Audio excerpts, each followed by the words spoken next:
교과서 146쪽 비변사회 위상 강화를 보겠습니다. 조선 후기에 나타난 정치적인 변화 중에서 비변사의 위상이 강화되었다. 이게 첫 번째 특징이죠. 그런데 처음에는 상설기구가 아니라 임시기구였는데 이후 전쟁이 계속되어 가지고 상설기구가 되었고 나아가 최고 정치 기구가 되었다. 이게 중요합니다. 첫 번째 줄 양난을 거치면서 비변사는 의정부를 대신하는 최고 정치 기구가 된다. 비변사에 박스치고 최고 정치 기구에 점을 찍도록 할게요.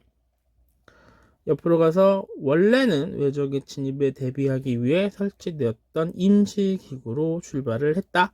그런데 거듭된 전쟁으로 상설기구가 되었구나. 한 절 밑으로 내려가서 고위 관료들은 비변사에서 국방과 군사 문제만 처음에는 얘기했는데 나중에는 국가의 다른 중요한 결정까지 논의하고 결정하게 되더라. 그리하여 비변사의 위상은 높아지고 반대로 기능을 빼앗긴 의정부의 기능은 축소되었다.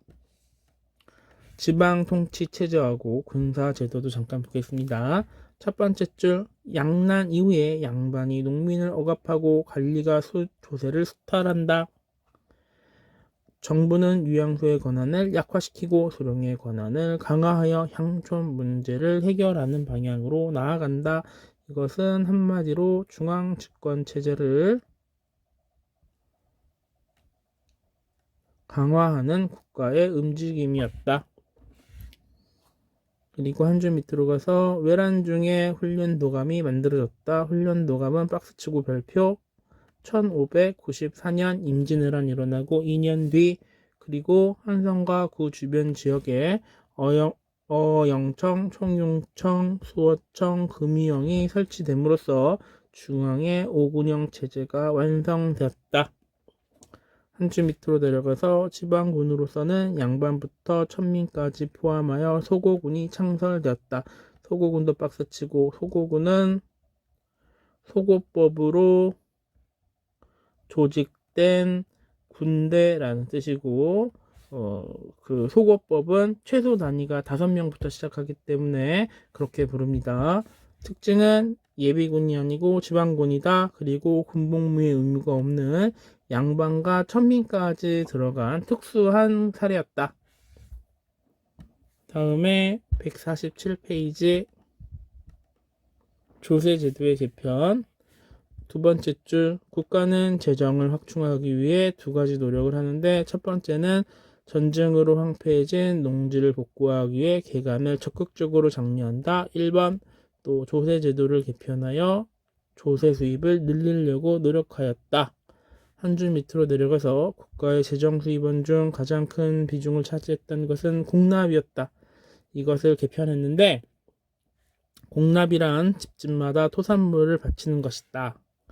그런데 하급 관리나 상인이 공납을 대신 납부하고 과도한 대가를 챙기는 박납의 폐단이 있었다.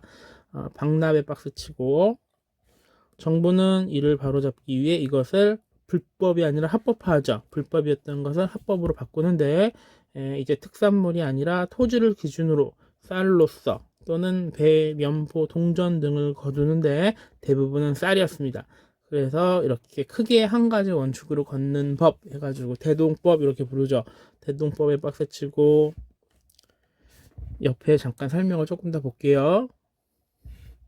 대동법이 실시되면서 국가에 필요한 물품을 조달하는 공인이라고 하는 특수한 상인이 생겼는데 이 공인은 물품을 시장에서 구입하거나 수공업자에게 주문하였고 상업과 수공업이 활발해지고 상품 화폐 경제가 발달하였다.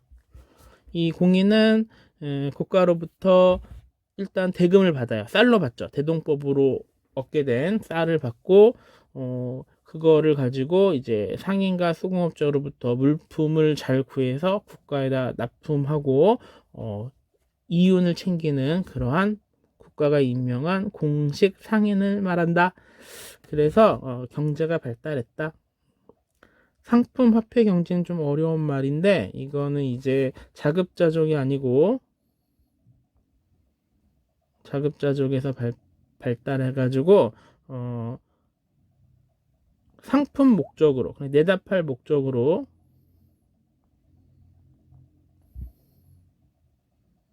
물건을 생산하는 경제 체제를 의미합니다.